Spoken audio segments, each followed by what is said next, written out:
এই বাংলাদেশে 95% মুসলিম আমরা বসবাস করি। আপনাদেরকে যদি আমি জিজ্ঞেস করি 95% মুসলমান আমরা বাংলাদেশে বসবাস করি, আমি জিজ্ঞেস করি ভাই আমাদের দেশে সুদের লেনদেন আছে না নাই? কোন আছে না নাই? ঘুষের লেনদেন আছে না নাই? জেনা ব্যভিচার, কিশোর গ্যাং, সন্ত্রাস, চাঁদাবাজি, দুর্নীতি, জুলুম, অপরের জমি জোর জবরদস্তি করে দখল করে নেয়, আছে না ভাই? তো 95% মুসলিম রাষ্ট্র কেমনে হইলাম আমরা? তার মানে আমরা বুঝি মুসলিম মানে হচ্ছে সালাত, সিয়াম, যাকাত, হজ, ওমরা, তাসবিহ, তাহলিল, জিকির আসগার, মাশাআল্লাহ এগুলো যারা আদায় করবে একবারে খাঁটি পাক্কা ইমানদার। আর ওইদিকে সুদ, ঘুষ, জেনা, ব্যভিচার, জুলুম, নির্যাতন, চুরি, ডাকাতি, ছিনতাই, সন্ত্রাসী, চাঁদাবাজি ভরে গেছে সমাজ অন্যায়, ওইগুলাকে দূর করার জন্য চেষ্টা করতে হবে না? তো চেষ্টা আমরা কবে করব? এবার আমার থেকে একটা ফর্মুলা নেন।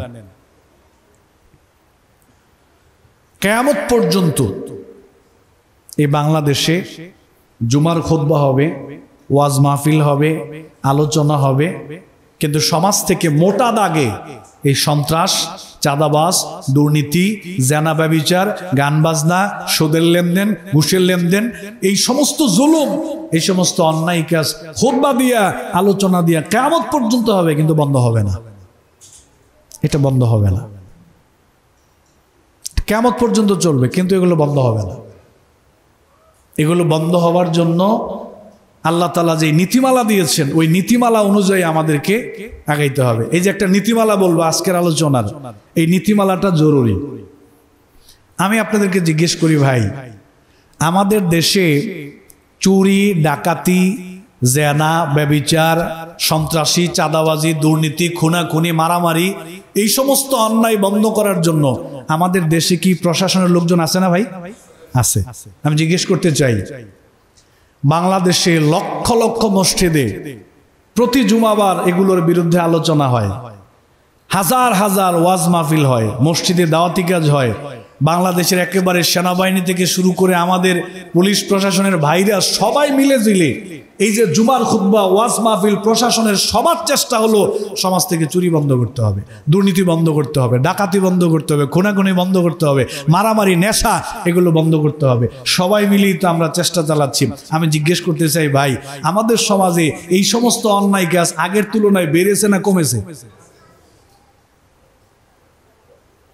চুরি বাড়ছে, তা গান বাজনা বাড়ছে, সন্ত্রাসী বেড়েছে, চাঁদাবাজি বেড়েছে, দুর্নীতি বেড়েছে, জেনা ব্যভিচার বেড়েছে, তারপরে মানুষের উপরে জুলুম করা বেড়েছে। বাড়লো কেন? বাড়লোটা কেন? দৈনিক কত মানুষ অ্যারেস্ট হচ্ছে, কত মানুষ অ্যারেস্ট হচ্ছে। সেনাবাহিনীর ভাইরা দেখলাম যে এখন সমানে এগুলোকে বন্ধ করার জন্য চেষ্টা চালাচ্ছে, তারপরে কি বন্ধ হচ্ছে? কেন হচ্ছে না? তার একটা ফর্মুলা আমি কোরআন থেকে দিয়ে আমরা খুতবাটা গুছিয়ে ফেলবো। এই ফর্মুলাটা আমি কোরআন থেকে দেব। কিয়ামত পর্যন্ত সবাই মিলে যদি এইভাবে আমরা চেষ্টা করি, তারপরে অন্যায় বন্ধ হবে না। অন্যায় বন্ধ হওয়ার একটা পদ্ধতি আল্লাহ তাআলা কোরআনে দিয়ে দিয়েছেন। সেটা কি? সেটা হচ্ছে আমাদের দেশে দেখবেন অন্যায় করলে কিন্তু তাকে অ্যারেস্ট করা হয়, কিন্তু অ্যারেস্টের পরে যে কি বিচার করা হয় এটা কিন্তু জনগণ আর জানেও না, দেখেও না। যত বড় সন্ত্রাসী হোক, অ্যারেস্ট করার পরে অ্যারেস্ট হচ্ছে, পর্যাপ্ত অ্যারেস্ট হচ্ছে, কিন্তু কি বিচার হয় এটা জনগণ জানেও না, দেখেও না। পরে দেখা যায় জামিন নিয়ে আবার বের হয়ে যেই কেউ হিলাও। একটা পদ্ধতি যদি আমরা বাস্তবায়ন করতে পারি, সমাজ থেকে অন্যায় দূর হবে। সেটা হচ্ছে আল্লাহ তাআলা বললেন, অপরাধের শাস্তি দিবা, ভালো করে শুনেন, অপরাধের শাস্তি প্রয়োগ হবে ওয়ালিয়াশহাদ আযাবাহুমা তাইফাতুম মিনাল মুমিনিন।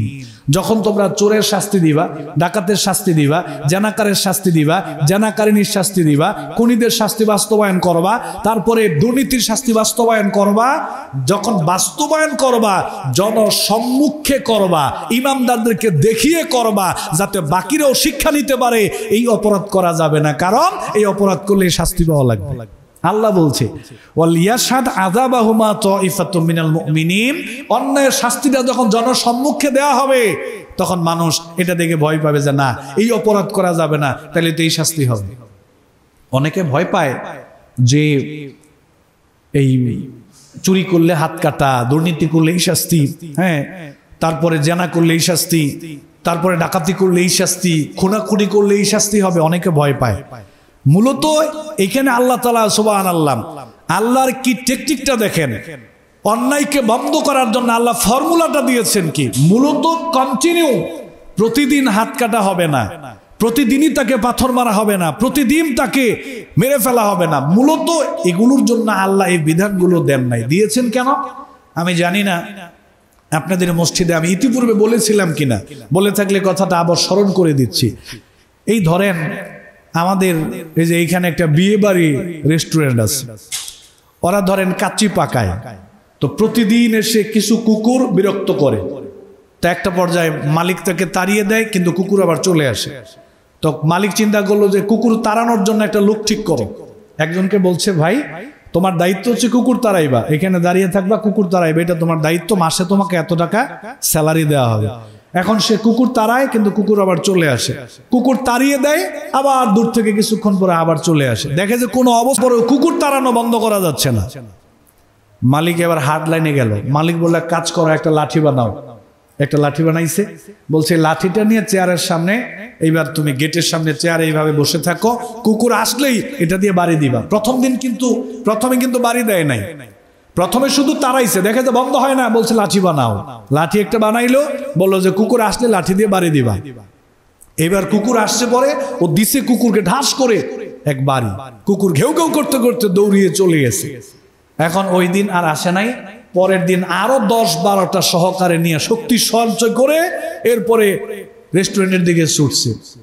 মালিক কর্মচারীকে বলছে লাঠিটা এইভাবে নিয়ে গেটের সামনে তুমি শুধু এইভাবে দাঁড়িয়ে থাকো। কর্মচারী লাঠিটা এইভাবে নিয়ে দাঁড়িয়ে আছে। 100 হাত দূর থেকে 10-12টা কুকুর দেখলো যে আজকে তো অবস্থা বেশি একটা ভালো না, গতকালকা যাই মাইটের খাইও আগাইছিলাম, কিন্তু আজকে দেখি অবস্থা বেশি একটা ভালো না, আজকে যাবো কিভাবে?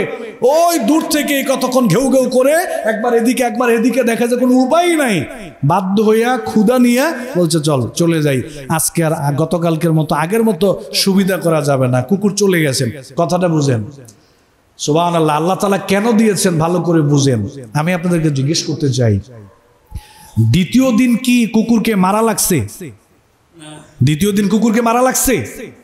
মারে নাই, শুধু আইনটা পাশ করায় দাঁড় করায় রাখছে যে লাঠিটা নিয়ে এভাবে দাঁড়ায় থাকো। প্রথমে কিন্তু চেষ্টা করছে, প্রথমে মালিক তাড়াইছে, দেখা যায় চলে না, রাখলো কর্মচারী চালায় দেয়, তারপরে অন্যায় বন্ধ হয় না। মালিক চলে গেল কোরআনের সিস্টেমে, বললো লাঠি নিয়ে আয়, বিধান পাশ করে দাঁড় করিয়ে থাক, আজকে যদি কুকুর আসে বাড়ি মার। একদিন বাড়ি মারছে, কুকুর বিদায়। কুকুর অনেক চেষ্টা করলো, আসে নাই। আল্লাহ তাআলা প্রতিদিন চুরি করলে, নেশা করলে, জেনা করলে, খুন করলে শাস্তি বাস্তবায়ন করতে হবে, ভয় পাওয়ার কোনো কারণ নাই। মূলত আল্লাহর দৃষ্টিভঙ্গিটা হচ্ছে এই আইনগুলো পাশ করাও, রাষ্ট্রের পক্ষ থেকে বলে দাও। আমাদের প্রশাসনের ভাইয়েরা অনেক চেষ্টা করে, আমাদের ইউনিয়ন পরিষদ থেকে অনেক চেষ্টা করা হয়, সামাজিকভাবে আপনারা অনেক রাজনৈতিক ব্যক্তিরা আছেন, আপনারাও চেষ্টা করেন, আমরা সবাই চেষ্টা করি, তারপরেও তো নেশা বন্ধ হচ্ছে না, তারপরেও তো চুরি বন্ধ হচ্ছে না, ডাকাতি বন্ধ হচ্ছে না, সন্ত্রাসী বন্ধ হচ্ছে না, দুর্নীতি বন্ধ হচ্ছে না। বন্ধ কখন হবে? রাষ্ট্র যখন বলবে আগামীকাল থেকে চুরি করলে, দুর্নীতি করলে, জেনা করলে, খুনাখুনি করলে, তারপরে তোমার এই জেনা ব্যভিচার করলে, অন্যায় করলে, জুলুম করলে রাষ্ট্র কিন্তু এই শাস্তি দেওয়া হবে। বাস, এবার রাষ্ট্র বিধান পাশ করাইলো, কোরআনের আইনগুলোকে জানিয়ে দিল, তখনও হয়তো অন্যায় বন্ধ হইতেও পারে, নাও হইতে পারে। বন্ধ কখন হবে? যখন রাষ্ট্র দুই একটা বাস্তবায়ন করবে, এবং বাস্তবায়নটা আন্ডারগ্রাউন্ডে করবে না, বাস্তবায়নটা একেবারে গোটা ওয়ালিয়াশহাদ আযাবাহুমা তাইফাতুম মিনাল মুমিনিন। আল্লাহ বললেন জনগণের সামনে, জাতির সামনে, ইমামদারদের সামনে করবা, যাতে সবাই শিক্ষা নিতে পারে। না, চুরি তো করা যাবে না, এই তো চুরির কারণে তার হাত কেটে দেওয়া হয়েছে, না খেয়ে থাকবো তারপরে চুরি করব না, না খেয়ে থাকবো তাও ডাকাতি করব না, না খেয়ে থাকবো তাও নেশা করব না, না খেয়ে থাকবো তারপরেও জানা ব্যভিচারের দিকে যাব না, না খেয়ে থাকবো খুনাখুনি করব না, জুলুম করব না। শাস্তি দুই একটা বাস্তবায়ন করলে দেখবেন সমাজ থেকে অটোমেটিক্যালি অন্যায়গুলো দূর হয়ে যাবে। এখন কাফেররা চায় ইমানদার সমাজে চুরি থাকুক, ডাকাতি থাকুক, ছিনতাই চলুক, খুনাখুনি চলুক, দুর্নীতি চলুক, চাঁদাবাজি চলুক, রাহাজানি চলুক, এই গান বাজনা, ব্যভিচার, নেশা এগুলা চলুক, এটা কাফেররা চায়। কাফেররা দেখলো ইসলামের যে আইন, ইসলামের যে শাসন ব্যবস্থা, ইসলামের যে বিচার ব্যবস্থা, ক্ষমতায় যদি ভালো মানুষ যায়, ক্ষমতায় গিয়ে যদি কোরআন অনুযায়ী নবীর সুন্নাহ দিয়ে যদি রাষ্ট্র পরিচালনা হয়, তাহলে তো অন্যায়গুলো সমাজে আর থাকবে না। এদের চিন্তা হলো সৎ মানুষ যদি ক্ষমতায় যায়, আল্লাহওয়ালা যদি ক্ষমতায় যায়, তারপরে কোরআন হাদিস দিয়ে যদি রাষ্ট্র পরিচালিত হয়, সমাজ পরিচালিত হয়, তাহলে তো সমাজের চুরি থাকবে না, দুর্নীতি থাকবে না, জেনা থাকবে না, গান বাজনা থাকবে না, বেপরদা থাকবে না, চুরি থাকবে না, সন্ত্রাসী থাকবে না, চাঁদাবাজি থাকবে না, দুর্নীতি থাকবে না, গান বাজনা থাকবে না, জুলুম থাকবে না, অপরের জমি অন্যায়ভাবে দখল করা যাবে না, অন্যায়গুলো তো সমাজে থাকবে না। এই কাফেররা ইসলামী শাসন ব্যবস্থারে বলছে জঙ্গিবাদ, বলছে সন্ত্রাসবাদ, মৌলবাদ, উগ্রবাদ, এরা এইটা চায়, ওইটা চায়, জঙ্গিবাদকে উস্কে দেয়। মূলত টার্গেট হচ্ছে ইসলাম থেকে রাষ্ট্রকে দূরে রাখা, ইসলাম যাতে রাষ্ট্র পর্যন্ত যেতে না পারে, এটা হচ্ছে তাদের মূল উদ্দেশ্য।